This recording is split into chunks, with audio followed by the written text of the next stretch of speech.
Quoi que dise le gouvernement, la nature ne peut pas se compenser. Donc, une zone humide détruite ne peut pas être recréée. Une espèce animale végétale qui est tuée ne peut pas être recréée. Et une forêt qu'on détruit ne peut pas être replantée du jour au lendemain.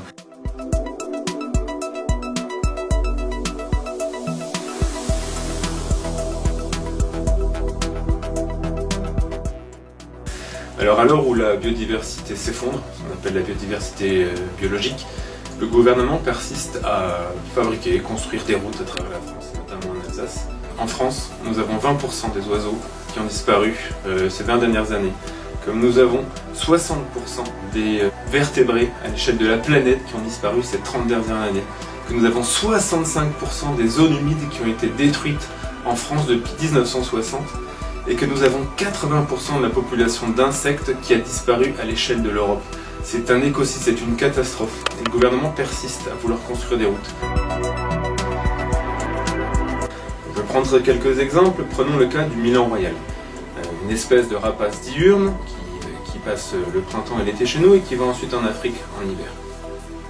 Il était présent sur le tracé, sur la forêt de Kolbsheim, la forêt de Kolbsheim qui a été détruite. Il avait sur cette forêt-là son nid où il faisait ses jeunes et autres. Ce qui est paradoxal dans cet exemple-là, c'est qu'il bénéficie d'un plan national d'action, c'est-à-dire que l'État français finance des actions de protection de cette espèce, et il finance également le GCO qui a détruit cette même espèce. C'est clairement une aberration d'un point de vue de protection environnementale. Et je vais reprendre encore un autre exemple, pour montrer un petit peu l'aberration de la destruction de la nature et de sa compensation. Prenons l'exemple du pic prune. Le pic prune est un scarabée protégé en France qui vit dans les vieux arbres. Le tracé du GCO a coupé plusieurs des arbres dans lesquels il était présent. Et savez-vous ce que proposent Arcos et Vinci pour le compenser? De planter des arbres qui ont 1 ou 2 ans. Donc il lui propose un gîte qui sera occupé dans une centaine d'années. Et que fait-il pendant ce temps-là? Eh bien, il n'a plus rien. Les zones humides, c'est un milieu naturel qui prend diverses formes. Ça peut être un marais, une mare, un bord de cours d'eau, une prairie ou une forêt humide.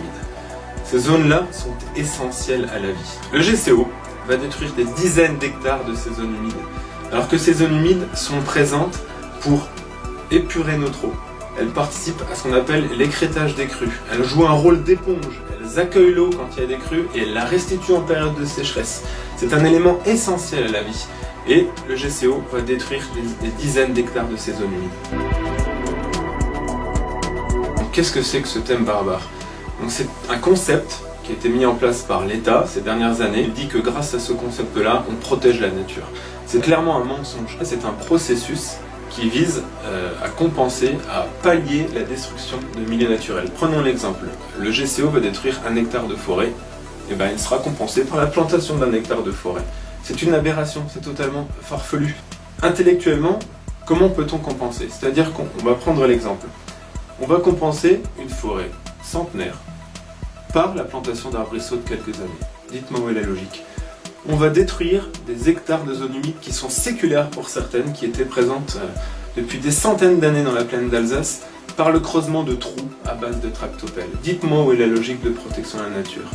Et enfin, dites-moi comment remplacer des espèces animales et végétales qui sont tuées sous le coup des tronçonneuses et des tractopelles par la compensation. La compensation environnementale est clairement une escroquerie intellectuelle. C'est un concept qui ne fonctionne pas. Je voulais insister sur un élément important, sur ce qu'on appelle la protection de la nature. La nature permet de nous émerveiller. La nature nous fait vivre. Elle nous donne l'eau que nous buvons gratuitement. Elle nous fournit l'air que nous respirons. Elle nous permet tout simplement de vivre. Arrêtons de la détruire.